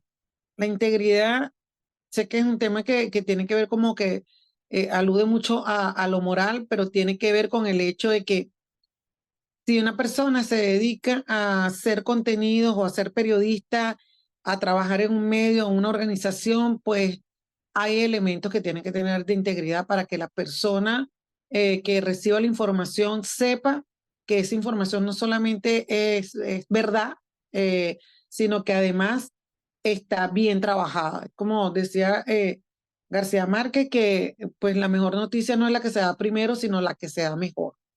Luego, este tema que genera mucha discusión, en Venezuela generó mucha discusión cuando hubo la reforma, la constituyente, sobre por qué ponerle apellido a la información, ¿no? Con el tema de veracidad, pues ya ese apellido, ese adjetivo ya se aceptó. Entonces, tenemos que trabajar porque nuestros contenidos sean veraces. Yo introduzco aquí el tema del método, ¿no? Y el método que introduzco es el método periodístico, pero también un método que tenga que ver, que integre algunas avances de ciencias sociales, ¿no? ¿Cómo podemos trabajar nuestros propios sesgos? Alguien en el chat comentaba que cuando se escribía algo había que escribirlo sin los prejuicios, pero es que nosotros no estamos conscientes de nuestros sesgos. Y por eso es que muchas veces cuando escribe o enfocas algo o decides el encuadre de una información, ya desde allí, ya tu sesgo, digamos, influyó en esa toma de decisión. Luego, todo lo que tenga que ver con los lineamientos éticos. Que sepa en todos nuestros países, en la mayoría de nuestros países, en Venezuela es así y creo que en otros países también, hay una serie de lineamientos éticos, en Venezuela es ley, sobre el ejercicio del periodismo. ¿Y a quién se debe el periodista? En el caso de nosotros decimos que lo vemos como nos debemos al público, prestamos un servicio público, aunque no sea un servicio público normalizado por el Estado o regulado por el Estado como tal. Pero sí creo que es importante que se hable muchísimo de ética, ¿no? Y cuando hablo de ética tiene que ver con todo el tema tecnológico, cómo utilizas en la producción de tus contenidos en redes sociales, saber que no dejas de ser periodista, aunque creas que no dejamos de ser periodistas, y los errores que podamos cometer en nuestra vida cotidiana, que lo transmitimos por las redes sociales, pues esos errores también van a afectar nuestra credibilidad y eso tenemos que estar conscientes de eso para también tomar la decisión de qué compartimos y de qué no compartimos a través de las redes sociales. Luego, esto que tiene que ver con lo que decía una de las participantes, corregir. Mire, hacer periodismo, buscar información, producir información, implica también cometer errores, porque bueno, a veces haces algo y cometes un error, no fuiste tan preciso, pero para eso existe la corrección y se hace necesario. Hay distintos manuales sobre todo ahora con todo el tema digital, de cómo hacer una corrección, de cómo dejar claro en un momento determinado que había o no había un error de parte del periodista, ¿no? La rectificación. En nuestra ley existe el concepto de rectificar. ¿Y por qué también se los traigo para acá? Porque es algo que a muy pocos periodistas les gusta. La rectificación tiene que ver cuando como periodistas nos equivocamos. Mm, Cometimos un error, dijimos una cifra que no era. claro. Dígame. Sí, perdón, Luzmeli, justo acá tomó, bueno, me dice que me envió varios enlaces, pero no recuerdo muy bien cuándo y como suelo decir, a diario recibo como miles de correos, literalmente, y a muchos respondo en el momento, otros me toma un poco de tiempo también.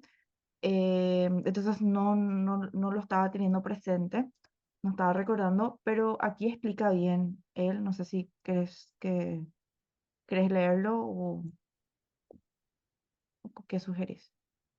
Bueno, ok, ahorita lo vamos leyendo. Ya Sí, recordé. Lo que no recordaba era el caso específico. Claro, conozco el caso ahora, de Britney Spears porque me conmovió demasiado también. sí, y ahí justo da una extensa explicación sobre ello. Ujú, perfectamente. Sí, ya voy a terminar en la presentación y me voy para esa parte. Mire, la rectificación tiene que ver específicamente cuando el periodista se equivoca. ¿Y por qué insisto mucho en específicamente cuando el periodista se equivoca? Porque no es una réplica y no se le puede atribuir a que el otro se expresó o dijo algo mal. Tiene que ver con el ejercicio y pues te equivocaste porque estás en esto todos los días a lo mejor pues no pasó algo, pasó una eventualidad, somos humanos y esas equivocaciones, como no son equivocaciones de mala fe, dice que la mala fe en los tribunales hay que probarla, pues entonces uno rectifica de buena fe. Y una rectificación de buena fe es ofrecer disculpas y decir, me equivoqué o cometí este error. Eso es algo, eso es como que un sacrilegio para muchos periodistas, pero pues yo creo que es fundamental porque la gente te puede disculpar que te hayas equivocado y asumas tu equivocación, porque saben que a cualquiera le puede pasar eso. Y saben que vas a tener el compromiso de ser más riguroso la próxima vez. Y puse escuchar, esto no va en orden de importancia, porque tiene que ver con cómo escuchamos los requerimientos de las personas y les hacemos caso. Y ahorita les voy a mostrar un ejemplo de algunas cosas que hemos hecho.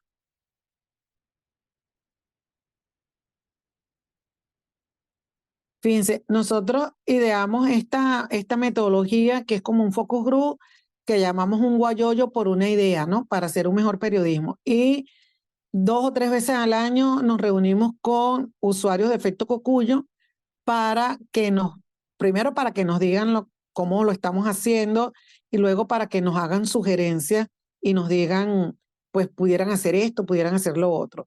Ha sido una fuente de verdad de información extraordinaria porque la gente siempre sabe muchísimo más lo que quiere que a veces uno mismo cuando va a generar un producto. Ya ustedes se han hecho formación en emprendimiento, ya saben lo importante que es tener su propuesta de valor. Y este tipo de comunicación con la gente ayuda muchísimo a que ellos puedan expresarla. Les voy a poner el ejemplo de las cosas que nos propusieron y de cuáles hemos hecho.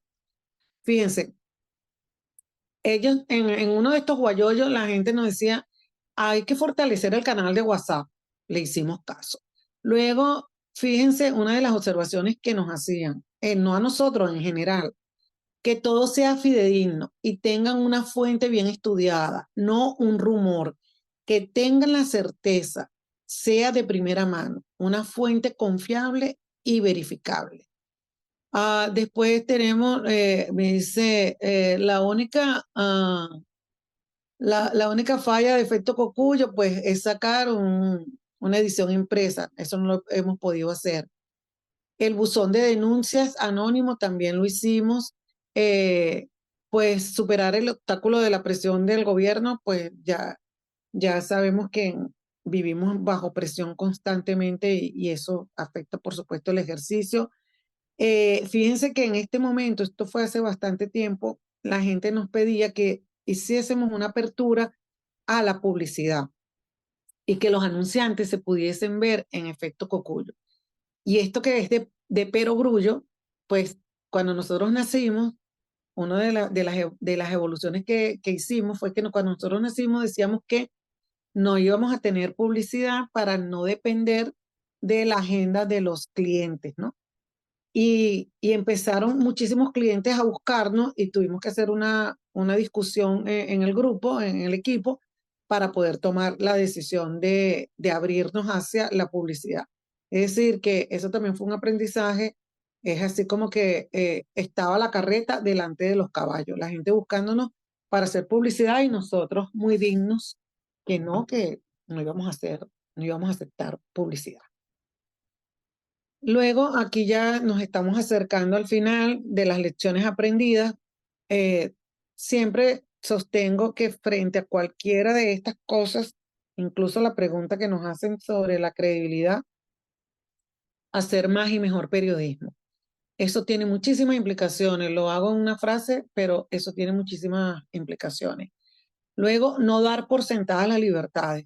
Apenas en el ejercicio que hice, cada uno de ustedes en la mayoría de sus países comentó las distintas estrategias y tácticas que hay para reducir los espacios de libertad. En esta propuesta que he aplicado y que a nosotros nos ha resultado, desechar paradigmas y marcos de relaciones de hostilidad. Tal vez todavía existe esto de que los medios compiten entre sí, sabes que somos muy territoriales, pues eso puede ser, pero fíjense que yo he visto, por ejemplo, estuvimos con el editor del New York Times en la charla que dio en Oxford y él simple y llanamente reconocía lo bien, las cosas buenas que ha hecho el Washington Post, por ejemplo. Y así creo que nos toca, sobre todo los que estamos en países con autoritarismo, comprender que en esos espacios, al no haber libertad, por supuesto, difícilmente puede haber competencias. Entonces, creo que hay que desechar esos paradigmas y marcos de relaciones de hostilidad. Luego, insistir muchísimo en las alianzas. La semana pasada tuvieron una charla fenomenal sobre esto, la semana anterior, perdón, y creo que hay que insistir y buscar muchísimo y seguir experimentando con el tema de las alianzas. Esta frase, que la digo, suele ser polémica en algunos casos. La polarización es una trampa. Y lo digo porque yo he comentado aquí mucho el tema político, pero también vemos que hay polarizaciones sociales y hay polarizaciones en distintas áreas. ¿Y por qué digo que es una trampa? Porque hace que la conversación se pierda en una discusión que no va a tener solución, porque está basada en percepciones y no generalmente en hechos. Pero la otra gran trampa es que hay medios a los que les conviene o que utilizan las estrategias de polarización porque eso también les trae audiencia. Les trae audiencia porque, bueno, ya todos los que hemos estudiado todo tema de desinformación y de por qué se viralizan las desinformaciones, pues la gente también tiene como esa necesidad de pertenencia, ¿no? Esa necesidad de estar en un espacio en donde sienta que está con personas que más o menos piensan igual. Y eso nos va creando unas burbujas de información que, pues, si no somos cuidadosos, lo que nos hace es alejarnos de lo que realmente pueda estar ocurriendo en otros sectores de la sociedad.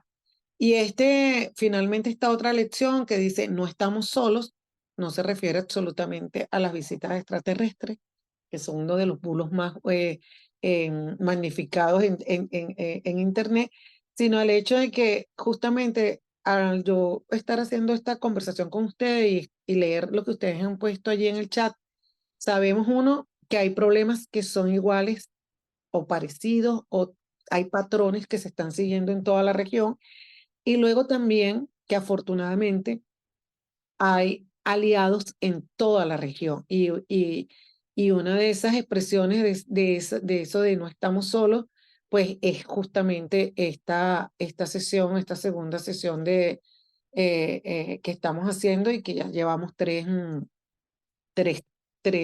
conferencias en donde creo que han participado más, por lo menos hoy hay más de 70 personas aquí, y eso la verdad que creo que es fundamental porque nos permite ir creando redes de colaboración. Vamos a ver ya finalmente, miren, ustedes saben que nos hemos devanado el cerebro pensando en los modelos de negocios. Pues, ¿cuál es el modelo de negocio? Y para mí, el mejor modelo de negocio de un periodista, de un creador de contenido, de una persona que tiene exposición pública, de una persona que tiene algún tipo de liderazgo de opinión, es la credibilidad. Es decir, la credibilidad primero.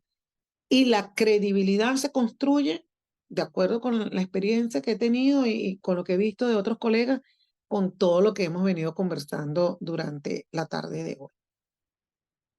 Bueno, creo que hasta aquí llegó esta parte de mi participación.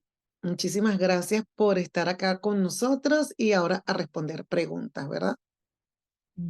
Tenemos varias. Al final de esta conversación, que nos falta un poquitito más de media hora nada más, bueno, vamos a aprovechar al máximo para hacerle preguntas a Luz Meli y al final le vamos a estar compartiendo esta presentación que tan genialmente nos estuvo presentando Luz Meli. Bueno, empiezo con la cajita de Q&A y después me voy otra vez al chat porque hay varias cosas ahí que se quedaron. Rubén Godoy, ¿cómo contrarrestar las influencias partidistas que saturan a los informadores y lograr que nuestro medio aumente en su ciberaudiencia? Nos pregunta.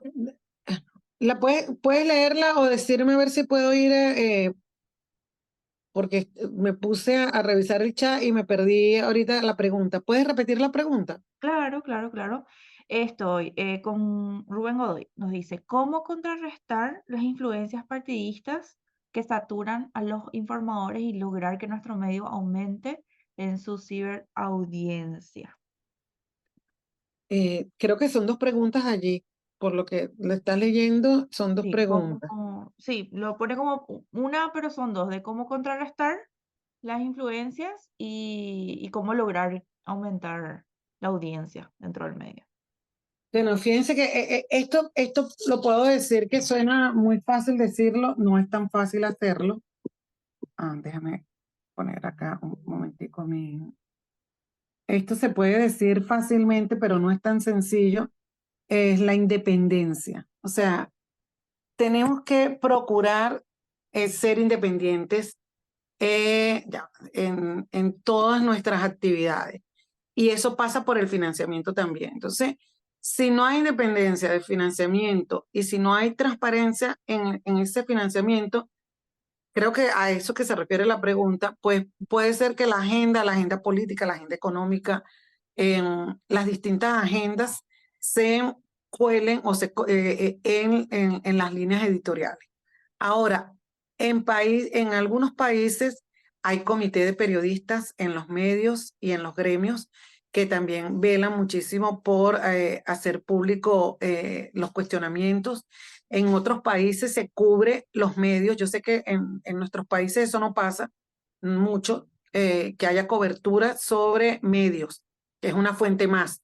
En Estados Unidos pasa muchísimo y entonces pues como tu credibilidad depende justamente de que estés haciendo las cosas de la manera correcta, pues allí también tienes que cuidar tu reputación. Yo creo que combinar las dos cosas, tratar de ser independiente económicamente y luego de ser independiente económicamente, pues procurar que haya mecanismos de contención. Estos mecanismos pueden ser organizaciones de periodistas, pueden ser organizaciones de observación de los medios de las universidades y las escuelas de periodismo, pueden ser organizaciones gremiales en algunos casos, donde hay sindicatos que reúnen a los periodistas, también actúan como unos contrapesos.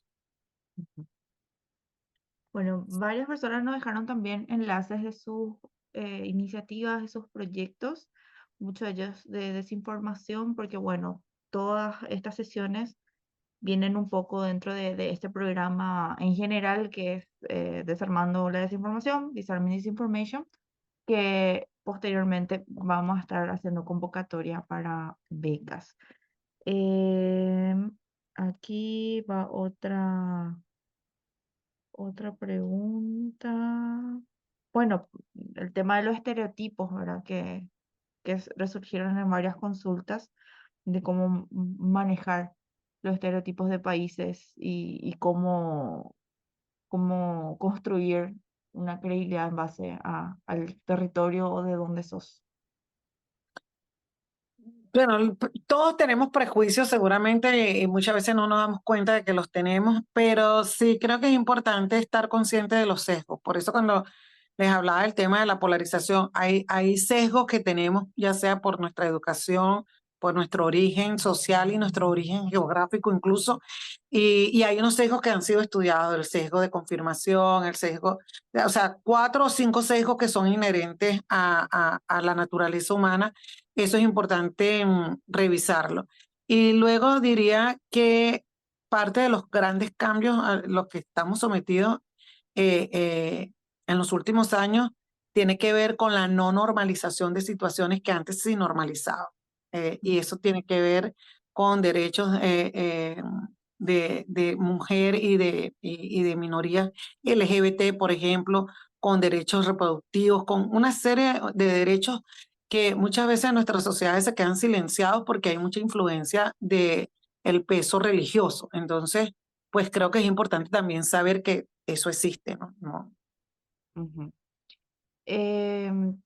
Tibisay nos cuenta que aquí bueno, ahí en Valencia, Carabobo, han comenzado a aparecer medios en Instagram, no son páginas web, sino netamente redes sociales, em, en una manera de llenar el vacío informativo que ocurre con el cierre de emisoras de radio, nos dice, y de ataques a los portales digitales.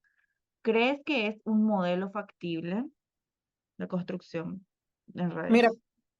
como modelo, fíjense ahorita en qué etapa estamos viviendo. Y bueno que Tibisay trajo este tema, se lo contextualizo. En Venezuela han cerrado muchísimos medios, hay desiertos informativos, pues se acabó la industria de medios como tal prácticamente, y muchos medios radioeléctricos, la mayoría de los medios radioeléctricos, pues están sometidos por censura y autocensura. Entonces el cierre de medios o de grandes cadenas de medios ha hecho que muchos periodistas pues tengan iniciativas. Las iniciativas que me parece interesantísimo es que han ido directamente a las redes sociales. Cuando nosotros empezamos, aunque nacimos en Twitter, pues inmediatamente hicimos una página web. Yo soy de las que creo que ya no es necesario ni siquiera la página web, pero sí tener el contenido en algún tipo de red. Como un Ahora, backup. sí, ahora, ¿qué sucede? Que eso puede tener muchísima audiencia. Nosotros hicimos unas entrevistas, nosotros no somos fuertes en YouTube, apenas estamos creciendo en YouTube.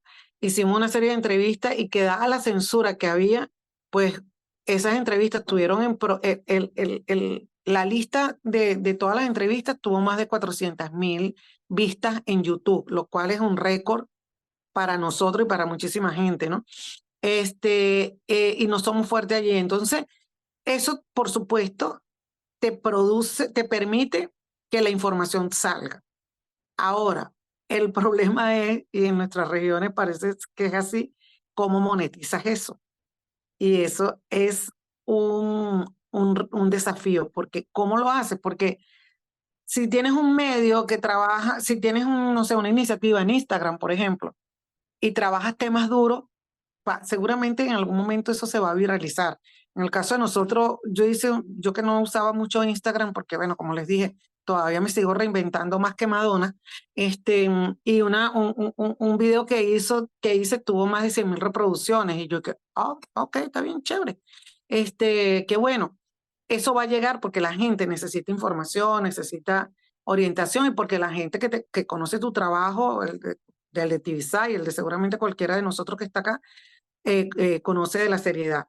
Ahora, ¿cómo se financia esto? Esto sí es un tema y yo soy de las que creo ahora que hay que generar mecanismos de financiación como que diferenciados y que puedan tener reducidas las asimetrías que hay. No es lo mismo un medio en un país con una economía estable, voy a decir Costa Rica, por ejemplo, donde no solamente hay democracia, sino que la economía está estable, que tener un medio en países donde no hay democracia y donde la economía no es estable. Entonces, pues creo que para seguir haciendo experimentos se va a necesitar o sea, habrá que experimentar nuevas formas de filantropía y de financiación para este tipo de medios. Claro, implementarlo, el tema de la diversificación, inclusive crear productos que de por ahí te sorprendería que pueda aportar bastante a la economía. María Verónica hablaba un poco sobre el tema de la autocensura, ¿verdad? Que hoy en día, para no quedar totalmente aislados, muchos periodistas eligen callar, sobre todo por la virulencia combinada de gobiernos autócratas y, bueno, dominio de redes, una persecución 360, nos dice también. Sí, es que como les dije, yo traje ese tema porque yo sé que ese tema nos toca a todos y nosotros hablamos mucho de credibilidad, de generar contenido, de tener audiencia, de hacerla llegar, pero bueno, muchas personas se autocensuran y yo no los cuestiono, o sea, en el sentido siguiente. ¿Por qué no los cuestiono? Porque, fíjense, hay una máxima que tiene que ver con que nos necesitamos a todos vivos. Y cuando una persona está siendo sometida a persecución, pues difícilmente se le puede exigir que haga A o que haga B. Ahora, de que eso va a afectar tu posibilidad de comunicar las cosas, eso lo va a afectar, pues porque eso es como un impuesto que la gente que creo que es muy doloroso. O sea, quienes hemos pasado por persecución, por decir las cosas como las estamos viendo o por dar información, sabemos que no es sencillo. Entonces, por eso es que creo que también hay que buscar estrategia. A veces, una de las estrategias que ha funcionado mucho en Venezuela es que si un periodista está en un medio donde tienen acceso a una información, pero saben que no pueden publicar esto, pues lo comparte con otro periodista que está en otro medio que sí lo puede publicar. O lo comparte con alguien que esté fuera del país que lo pueda publicar. O sea, hay que buscar estrategias también de divulgación. Sí, es un poco lo que habíamos compartido con Laura, el tema de redes y alianzas que pueden aportar muchísimo a esto. Bueno, nos explica justamente acá el fact-checking de USA Today acerca de la curatela de Britney Spears. Esto implicó censura en Facebook, nos cuenta, para que no se pudiera compartir la teoría de conspiración Free Britney. Lo serio es que habría implicado apoyar la continuación del abuso de ella. ¿Cómo conseguir confianza de esa manera? Nos pregunta. Y bueno, y nos comparte ahí en el chat, son muchos enlaces que ahí puedes checar. El nombre, bueno, voy a decir el apellido porque no sé si puedo pronunciar bien el nombre. Tomó, Tomó, eh, ¿verdad? tomó. Terada, bueno, voy a decir Terada. Fíjate que traes un tema que yo creo que es importante.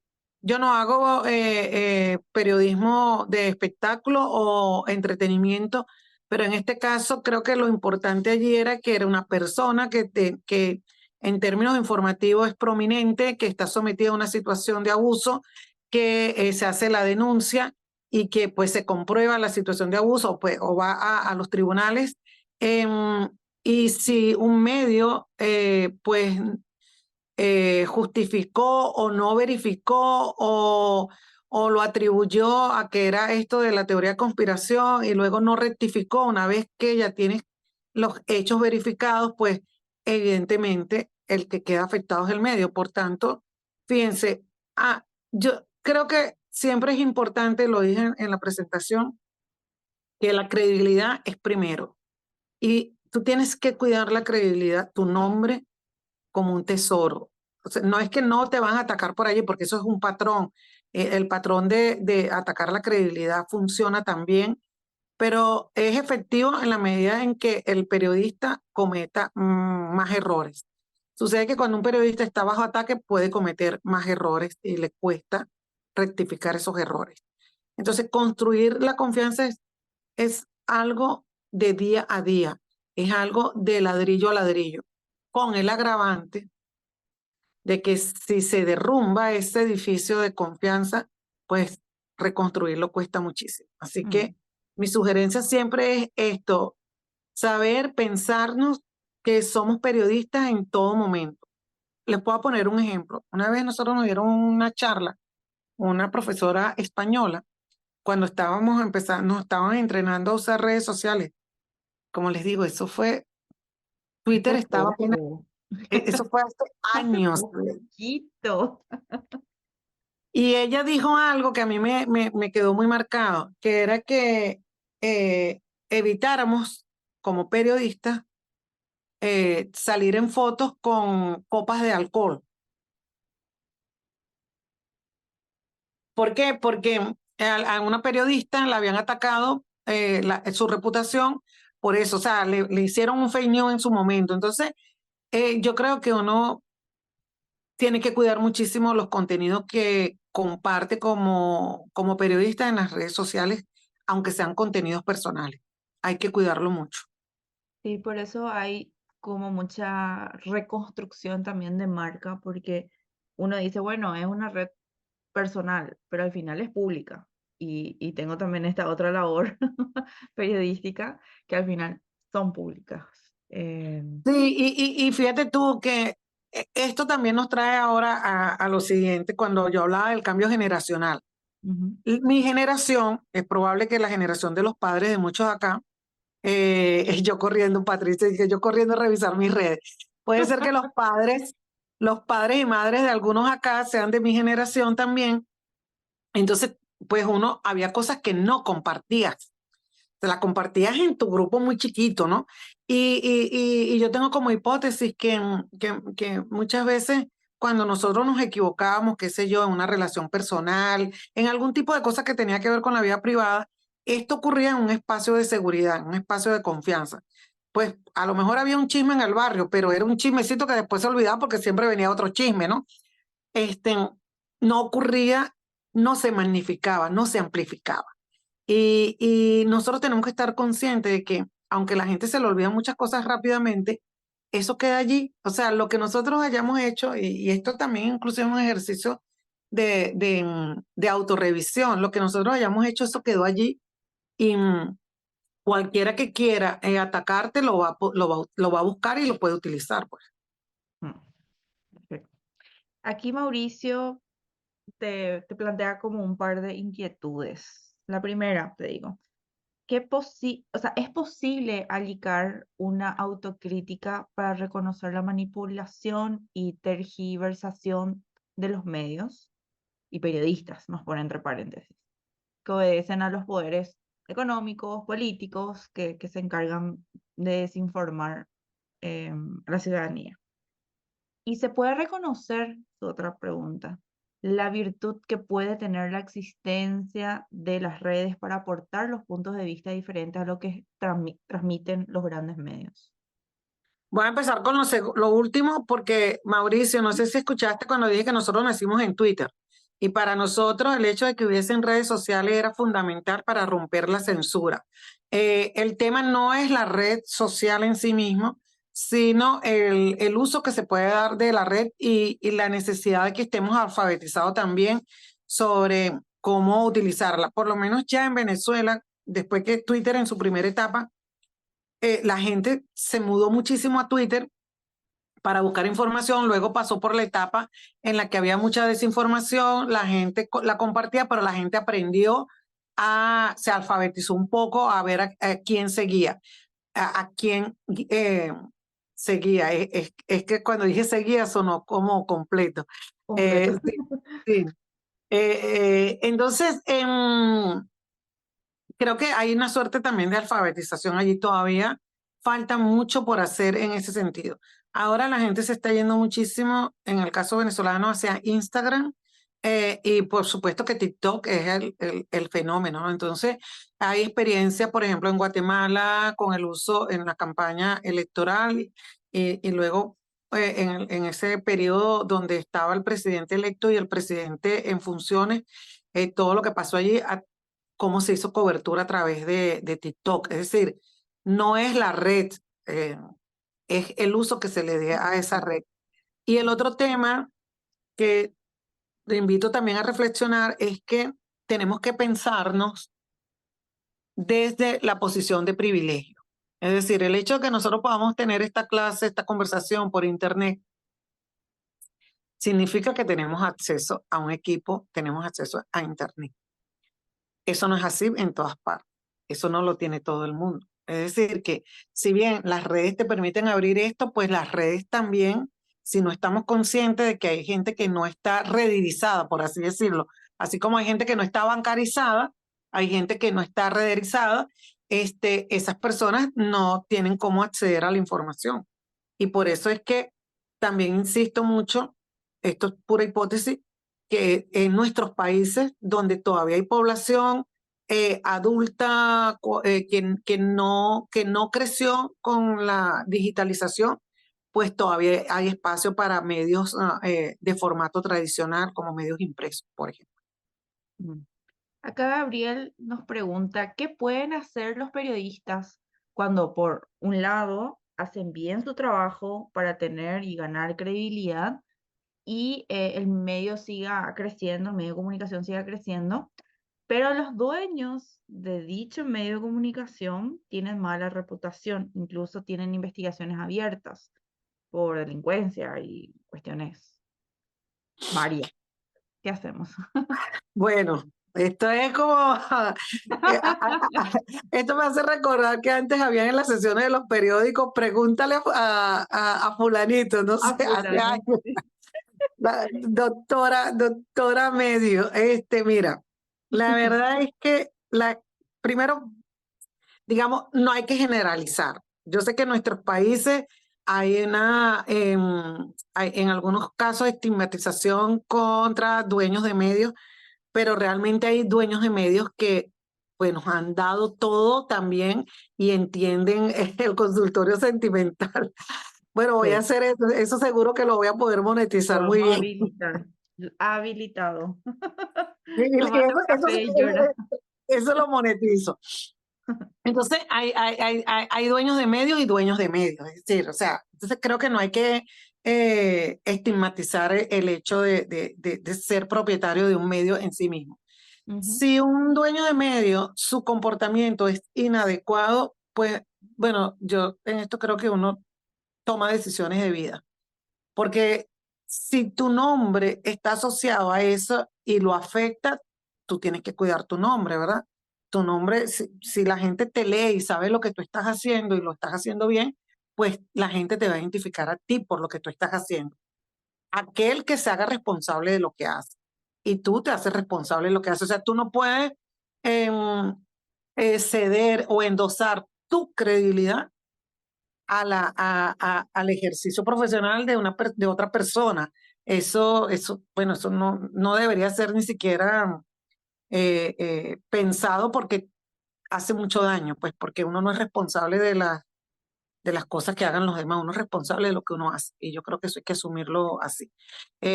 La otra opción es que tú decidas irte del medio pues, porque el ejercicio del propietario o propietaria no se convalida con tus valores éticos. Esas son opciones. Yo sé que ese es radical, pero también es una opción.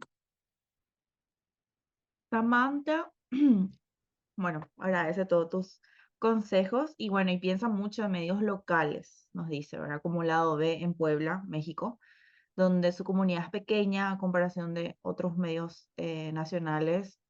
Acá vale aclarar que somos fans del Lado B. Y pregunta, ¿qué se puede hacer al respecto o cómo hacer esa credibilidad rentable? Pregunta Samantha. Mira, tú sabes que una vez nosotros tuvimos un socio, un muchacho, Ujú, jovencito, y él me echaba mucha broma, porque él decía, oh, Luz Meli, siempre te llaman de todos lados, confían mucho en lo que tú dices. Entonces yo sí, yo digo, cónchale, pero ¿cómo se monetiza eso? Le decía yo, ¿cómo? Pero yo sí creo que la credibilidad monetiza. Y esto que no sé, o me cuido mucho de ciertas expresiones porque una vez me hicieron un fake en gente seguidora del gobierno, pero yo sí creo que eso, porque la gente valora muchísimo el ejercicio riguroso de este oficio. Puede ser que no se monetice en términos de venta digamos, como el modelo antiguo, pero sí en términos de tu fuente tiene credibilidad en ti, tu comunidad tiene credibilidad en ti. Entonces, hay algún fondeadores o alguna organización o incluso alguna empresa que tenga esta conciencia. Yo creo que todavía hay que seguir trabajando en eso en Latinoamérica, que le importa muchísimo esa credibilidad. Y así como hay anunciantes que se retiran de campañas, si la persona que hace la campaña es expuesta a algún tipo de conflicto reputacional, pues también la reputación, la buena reputación, ayuda a la monetización. Por eso te tenemos acá. Por eso te invitamos, te trajimos. No, bueno, acá Claudio trae un poco, ¿verdad? De vuelta que el gran tema que queda por resolver, nos dice, es cómo desde el periodismo le hacemos frente a la desinformación. No me gusta mucho decir fake news o noticias falsas porque Exacto, porque no existen, o sea, es desinformación es directamente información, exacto. en todas las amplias variedades que hoy alcanza, nos dice. Sí, yo no sabía ni siquiera el término fake news porque yo decía eso en español no existe. O sea, contradice la definición de una cosa y de la otra, porque en la noticia, ¿se acuerdan del profesor que les dije, que les conté? La noticia es el relato de un hecho. O sea, un hecho se vuelve noticia cuando alguien lo relata. Entonces, si es un hecho, ocurrió, entonces no existe la noticia falsa. Eso no se puede traducir al español. Bueno, ¿cuál es que era la pregunta que me fui por las No, ramas? no, tranqui, que el gran tema que queda resolver es cómo desde el periodismo se le hace frente a esta desinformación, a estas desinformaciones en todas las amplias variedades que hoy alcanza. ¿Verdad? Que sabemos, WhatsApp, nos inundamos de desinformación y las redes sociales, por supuesto, ¿verdad? O sea, ¿cómo Bueno, lo creo vemos? que hay experiencias, fíjense, hay una experiencia en países nórdicos y escandinavos que tiene que ver con el tema de la alfabetización. Desde las escuelas, es decir, no esperar a que la persona esté expuesta a los contenidos, sino empezar a hacer la alfabetización. Luego, yo sí creo que una de las maneras, hay que valorar muchísimo todas las iniciativas y los experimentos que se han hecho en términos de combate de desinformación, porque este es un área prácticamente nueva de ese, y tú lo sabrás, y todos los que se han metido en temas de chequeo y verificación de información lo saben. Hace 7 u 8 años era como que un título exquisito decir, ay, soy fact checker, ¿no? Esto ha evolucionado hasta la identificación de las narrativas, porque lo que está detrás siempre es una narrativa, no es, no es solo el hecho de que se publique algo que desinforme. Pero bueno, creo que también de las herramientas es la herramienta clásica de hacer buen periodismo. Por eso siempre insisto, hacer más y mejor periodismo. Porque en la medida que haya mejores piezas periodísticas, hay menor espacio, inclusive físico, en el teléfono, para distribuir desinformación. ¿Por qué? Porque inmediatamente si hay una buena pieza periodística y alguien distribuye algún tipo de desinformación, pero esta pieza llegó a mucha gente, ahí mismo se corta la cadena. Es así como, bueno, hago la comparación como las epidemias, pues, o sea, si hay tantas personas vacunadas, pues llega un momento en el que el virus ya deja de circular. Y yo creo que hay que aplicar como que esas dinámicas de vacunarnos contra la desinformación haciendo más y mejor periodismo. Me encanta. María dice, el tema de la publicidad gubernamental, Estado, paréntesis, no termina siendo condicionante, pregunta. ¿Y qué aportes nos podés compartir para no verlo de esa manera? Repíteme lo de ya lo vi, es que estoy leyendo también aquí a Zaira. Es que tú sabes, tengo todas las ventanas abiertas. Mire, eh, en nuestros países pasa que la publicidad oficial pues es utilizada para limitar la afectación de una noticia al gobierno.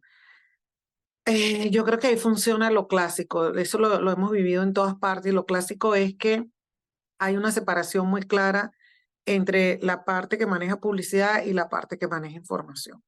De hecho, nosotros lo hicimos así cuando empezamos a abrirnos a la publicidad, lo hicimos así en efecto Cocuyo.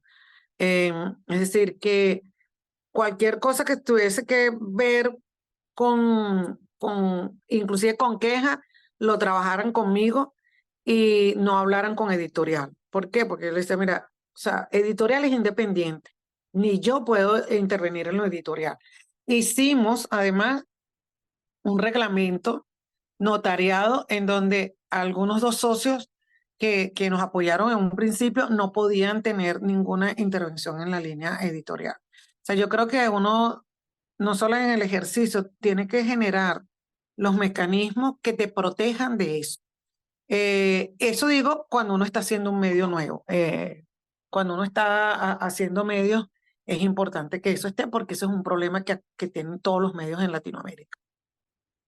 Diría que la publicidad es como decía también con las redes. La publicidad de un gobierno o de un ejecutivo no es necesariamente eh, eh, negativo, porque muchas veces esa publicidad está asociada con información y la gente busca eso porque el medio es el vehículo y entonces a través de allí puede saber cuáles son las políticas públicas que hay, o sea, una gran cantidad de información que tal vez la institución la tiene en su página, pero la gente no va a la página, la gente va al medio.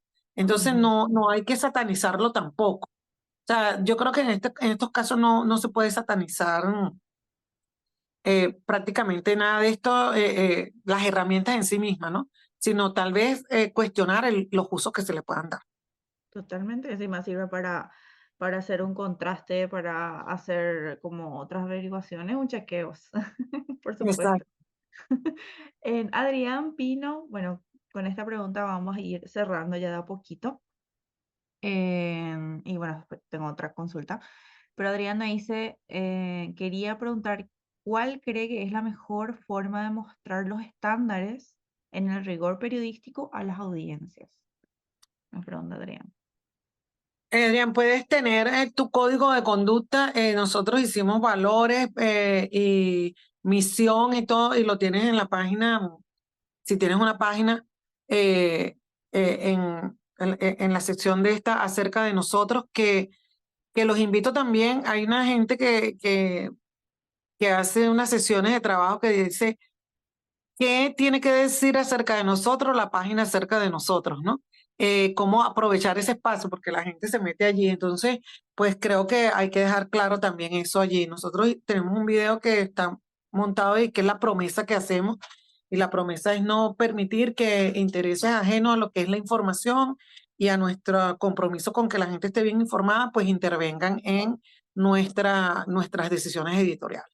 Eso es una promesa que se hace sobre la base de la palabra, pero también lo dejamos escrito, Claro, porque es un compromiso. compromiso y transparencia con quienes trabajamos.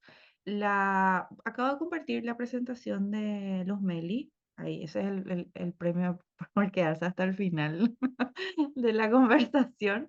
Ahí les pasé un enlace que te lleva a la presentación de los Meli, que tan generosamente nos estuvo compartiendo, dejando varias cuestiones por reflexionar. Muy interesante. Y su live, bueno, me gustaría cerrar con esta pregunta. Nos dice, ¿cuál ha sido la experiencia de Efecto Cocuyo con aquellas audiencias que consideran a los medios independientes venezolanos como opositores políticos y no los consumen?